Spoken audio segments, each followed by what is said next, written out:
नमस्कार मित्रों। मुझे लगता है कि हमें ऐसे महत्वपूर्ण मुद्दों पर चर्चा करते रहना चाहिए जो हमारे जीवन से जुड़े हुए हैं, पहलू हैं, उन पर सबसे पहले हमें फोकस करना चाहिए। ऐसा ही एक बिंदु है जिस पर मैं आपसे आज चर्चा कर रहा हूँ। हमारा विषय है साफ सफाई और स्वच्छता। दोस्तों, यह टॉपिक सुनने में बहुत छोटा सा लग रहा है कि साफ सफाई और स्वच्छता, लेकिन इसमें कितने फ़ायदे हैं हमारे, इसे यदि हम देखने का प्रयास करें तो हमें समझ में आता है कि हमारी हेल्थ का यदि कोई एक महत्वपूर्ण पहलू है तो वो है हमारा स्वास्थ्य।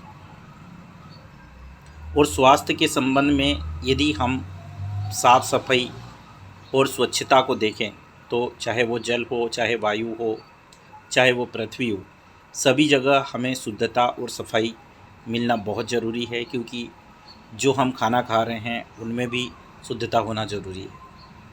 तो अभी बरसात का समय चल रहा है दोस्तों, और काफ़ी जगह पानी भरा हुआ है, और पानी भरे होने की वजह से कहीं जगह मच्छर पनपते हैं, कहीं तरह के डेंगू की बीमारी भी हो सकती है, और पानी में कई प्रकार के जीवाणु और कीटाणु आ सकते हैं जो सीधे हमारे शरीर में प्रवेश कर सकते हैं। इसलिए हमें अभी ये सावधानी बरतने की ज़रूरत है कि हमें शुद्ध पानी की व्यवस्था पर विशेष ध्यान देना है।